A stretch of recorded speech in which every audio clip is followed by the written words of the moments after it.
Panginoon God, sana po tulungan niyo ko sa araw-araw. Huwag niyo po ako makalimutan. Sana po tulungan niyo ko sa mga pangarap. Lumaki ang aking mga pangarap, boss. Amen, boss. Amen. Okay. Maraming ko dyan niya.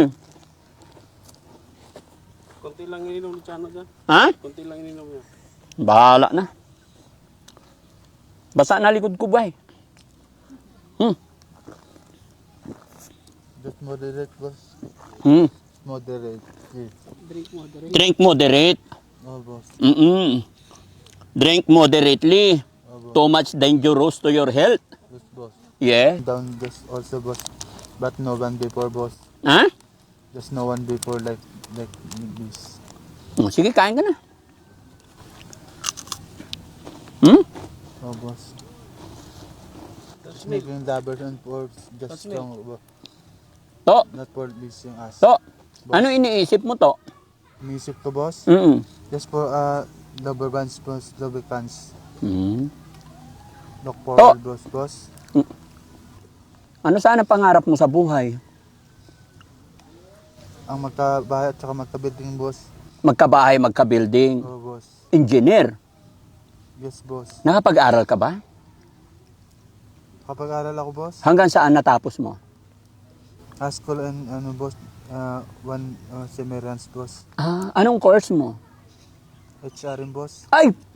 Nice one, man. Parehas pala tayo. Oh, boss. Yung HRM din ako eh. Oh, boss. No? Oh, boss. Basta huwag ka lang mawala ng pag-asa. Oh, boss. Nagdarasal ka ba? Darasal, boss. Oo. Kilala mo si Papa God? Kilala, boss. Pwede bang marinig kung paano magdasal si Tuto? Just making just pa lamang, boss. Sige. Sige nga. Magdasal nga tayo. Paano mo? Paano magdasal si Tuto? Alam mo?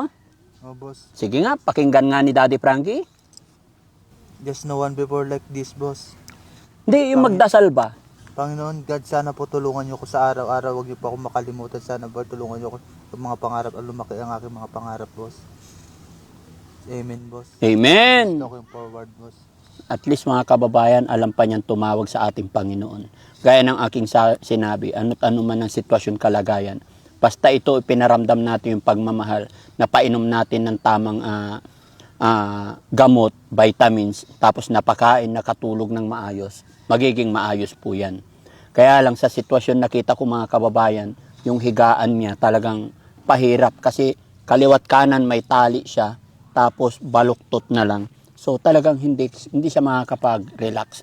Lalong palalim ng palalim yung kanyang nararamdaman. No? Kasi mga ano lang to mga kababayan, depression lang kasi bata pa. So ibig sabihin mga kababayan, lalo na't bata pa, mabilis siya makabawi. Napansin nyo mga kababayan, yung mga nare-rescue na tutulungan natin na medyo bata-bata pa, mabilis silang gumaling. No?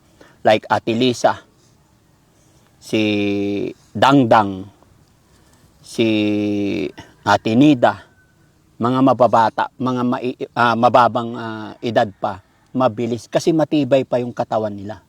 Yun lang ang problema mga kababayan, kalunos-lunos lang yung sitwasyon na nadatnan namin kasi nakatali siya. Ayon sa kanyang ama, nagwawala daw kaya hindi na napapaliguan, basta bigyan lang ng pagkain.